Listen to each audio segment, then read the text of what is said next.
This week, Africa's climate challenges. How does the continent most exposed to climate change plan to tackle the green transition? Solar has to be our default go-to technology to resolve the energy crisis in Africa. Resource-rich Africa has a choice to make between natural wealth and environmental destruction. We'll take a look at Guinea's commodities catch-22. I have a reasonable doubts of this company and its operation here because of its environment performance. And the funding gap. How does the continent plan to pay for clean technologies? Should more developed nations be playing their part? What I've been focusing on is trying to make sure that the promises that we made are also delivered. From Bloomberg's global headquarters in New York, I'm Kaylee Lines, and this is Bloomberg Green.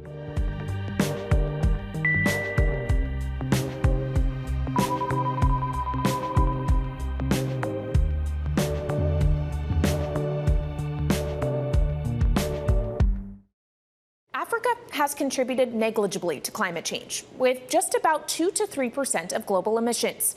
But it stands out disproportionately as the most vulnerable region in the world.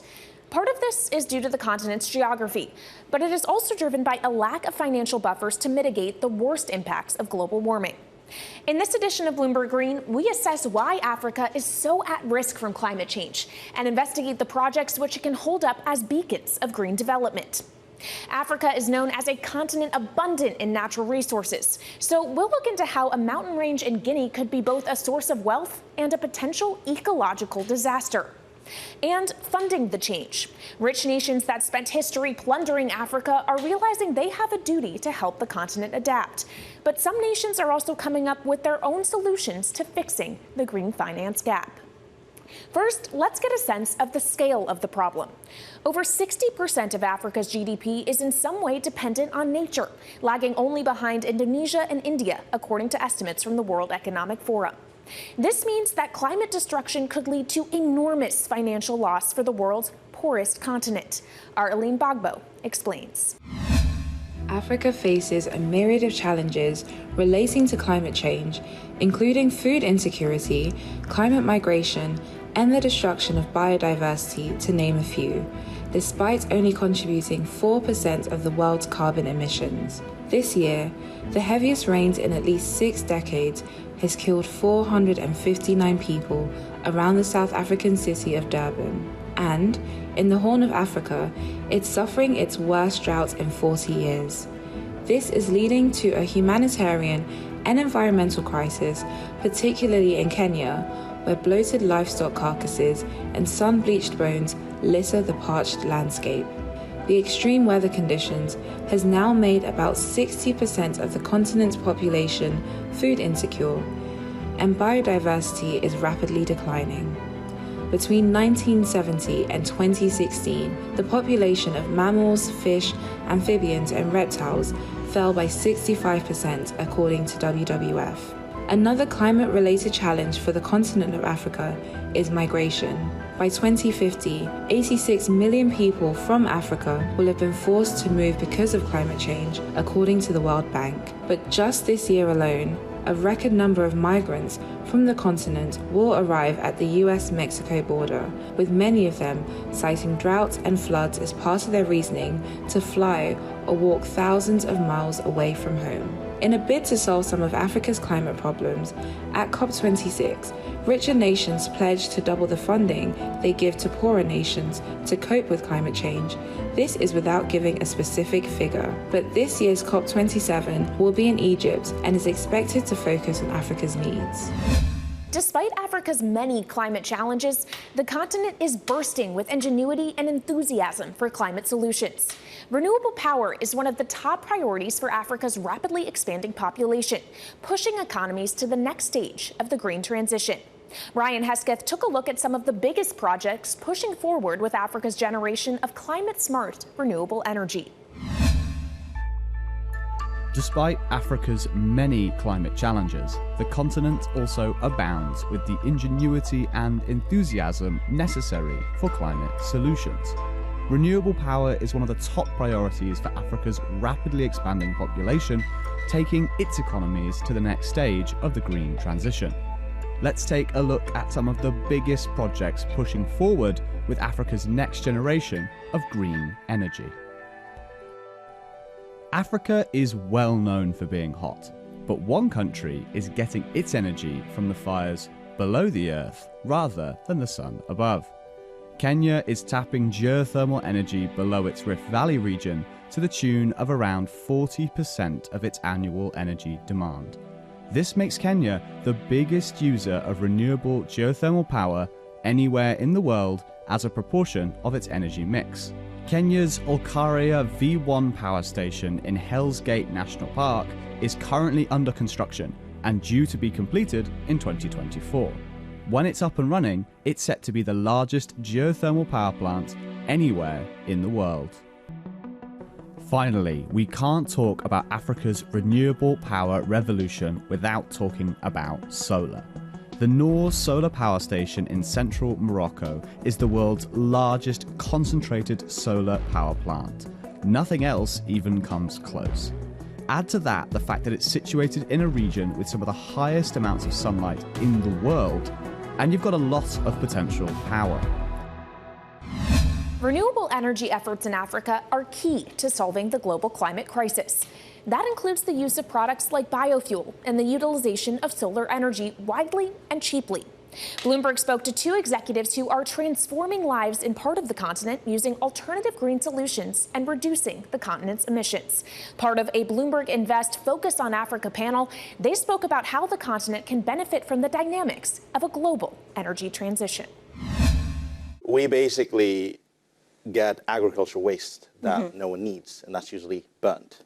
So rice husks, maize cobs, groundnut shells, coffee husks, we convert that into methane and hydrogen, which then goes into an engine and runs it, and that generates electricity. Peter BenHur Nyeko, co-founder of energy solutions firm Mandulius, also deploys mini energy grids in Africa. But challenges include finding storage solutions, managing energy grids, and dealing with excess supply. You have a portfolio of mini grids, and by working on the digital technologies that connect them all together, you're able to work with tens of thousands of sources of biomass feedstock to feed those mini grids in terms of waste to energy, but also manage the distribution of that electricity to the households in a particular mini grid. Most of the electricity is used for agriculture value addition, because the big corporates out there, in terms of breweries, in terms of other food industries, global ones, have their supply chains in these villages, and they need those products, pre-processed to the right quality standards, dry, clean, etc.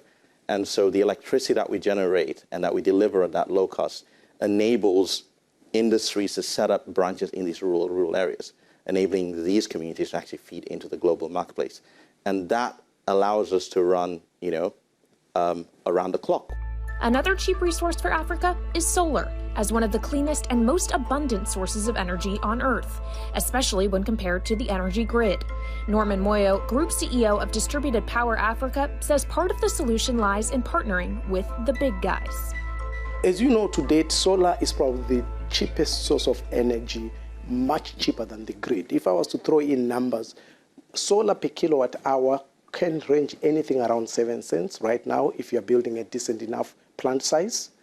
Your typical grid in Africa, the correct pricing should be in the 13 to 15 US cents, correct price. I say so because there's a lot of subsidy, which has also created problems. Your typical generator is anywhere in the 24 US cents per kilowatt hour. Much more expensive, so of course. Solar has to be our default go-to technology to resolve the energy crisis in Africa. We were very deliberate and says there is the top 500 corporates in Africa. That's our sweet spot. If I mention the name, you know them. Whether it's Unilever, Coca-Cola, whether it's private schools, whether it's clinics. The big guys. The big guys. The second piece is the data centers and the telecom switching centers. Then you've got telecom towers in Africa. Those are probably the key customers who can sign a 10 to 20-year commitment that they'll buy power from us. It's a power lease agreement or a power purchase agreement. And they're investment grade. And those are the ones that we are starting with. I think eventually we will converge with what he's working on and what the grid is trying to do. And eventually we would have solved this crisis in Africa. Coming up, one mountain range in Guinea has enough iron ore to build 100,000 Empire State Buildings. But would it be better for the environment to leave those resources underground? This is Bloomberg Green.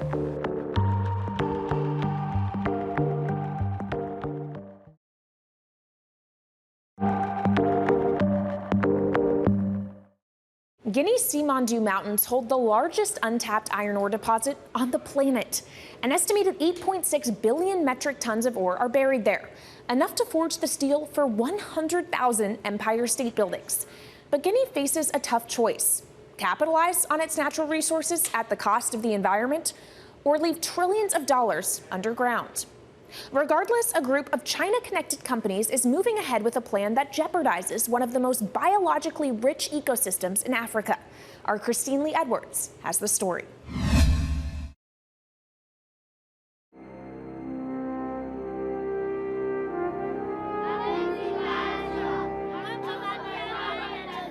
This is my 5th trip to Guinea, and I'm coming here to monitor Chinese mining corporations' environment and human rights performance. Jingjing Zhang is the Washington-based lawyer I traveled with, who's working with other NGOs in the area. She's been called the Aaron Brockovich of China for winning the first large class action environmental lawsuit in that country. I have a reasonable doubts of this company and its operation here because of its environment performance in the bauxite mining region. The consortium that will mine Simandou is already mining bauxite used to make aluminum in Guinea's Bokeh region. I know the way this company is working in Bokeh. Bokeh is about a 6-hour drive north of Guinea's capital, Conakry. Being there, the first thing you notice is the dust. It's everywhere, in your hair, in your eyes, and all over the crops people are trying to grow. Water sources have been polluted, fishing stocks have declined, and jobs promised to the community have yet to materialize in any large number. L'eau, c'est la vie. Aujourd'hui, beaucoup de cours d'eau sont pollués et les communautés n'ont plus accès à l'eau potable. La poussière causée par les camions qui passent sur les routes minières ont suscité des maladies respiratoires chez les communautés. Back in Simandou, Chinese workers have set up a gated camp near the village of Damaro. The peaks here contain as much as 65% iron, which, according to experts, is the highest grade possible in nature. This is a huge project. It's one of the biggest in Africa. Environmentalists are concerned that what happened in Bokeh will happen again in Simandou. The worst impact will be destruction of the farm surrounding the mountain. There are many villages living from the farm, from the lands there. If they lose the land, all these people will be in poverty. Guinea is also the largest remaining habitat of the critically endangered West African chimpanzee. What makes the Simandou different from Bokeh is the forest and West African chimpanzee. The forests have a carbon sink effort. Once you cut the trees, the CO2 will be released to the atmosphere, and that will cause the climate impact. We know how many the chimpanzees are important for the forest. They help the forest to grow again. Despite all the concerns, stopping all mining operations seems to be off the table and probably impossible. The government is expecting $15 billion in tax revenue over the next 25 years. We don't want to stop the project. We want the company to be more responsible so that the benefit will be shared. The company will have its benefits, the government will have its benefits, and the communities will have the benefits. Here in Guinea, the institutions are weak. The governance is weak, the enforcement of laws are weak. Holding multinational accountable is always legally difficult because their operation cross countries' borders. Their capital structure are designed to avoid legal liability. Even with the lack of liability and weak enforcement, the local community has demands, and those leaders may enact actions that could lead to conflict. On leur dit d'arrêter les activités, mais on ne casse pas. on n'a pas l'intention de casser, on ne l'a jamais fait aussi ici. Et peut-être la réaction de quoi? C'est de barrer la route, que restez chez vous et ne sortez pas. Chinese workers are cutting mining roads and blasting tunnels for a 400-mile railway line to bring the iron ore from Simandu to a new port, where it can be loaded onto ships bound for the other side of the world. We were only briefly able to take a photograph before being chased away by Chinese workers. I want to bring the attention about this new type of multinational where they are from China, and many of them are state-owned. Politically, they are protected by the country.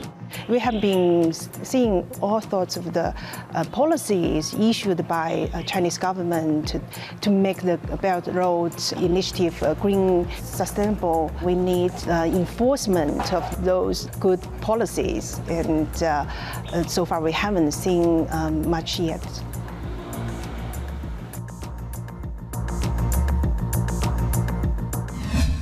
That was Christine Lee Edwards there. Coming up, how does the UK intend to honor its commitments to help Africa transition to clean energy? Our conversation with Vicky Ford, Minister for Africa, Latin America, and the Caribbean. This is Bloomberg Green.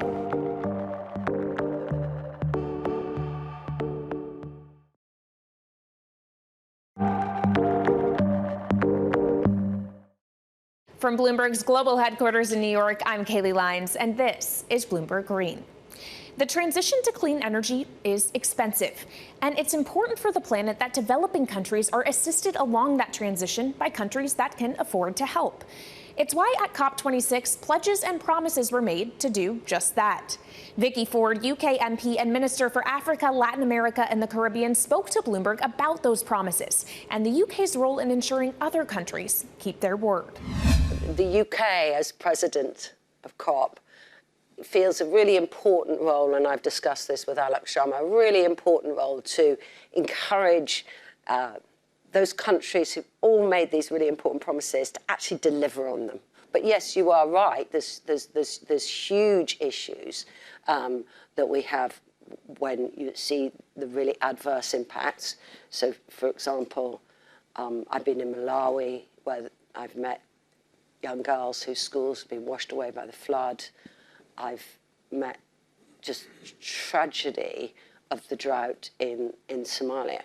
So one of the things that we as the UK are doing is through our international development strategy, we are increasing back up the amount of money that we spend on humanitarian aid. And that's meant that we've been able to put, for example, more funding into helping the situation in Somalia. Since COP26, Europe has increased its use of fossil fuels, specifically since the war in Ukraine broke out. So how can it intend to convince Africa not to do the same thing? Vicky Ford told us her thoughts. You know, we've seen this awful illegal invasion of Ukraine. It has had this massive impact on fuel prices across the world. It's really hitting the world's poorest.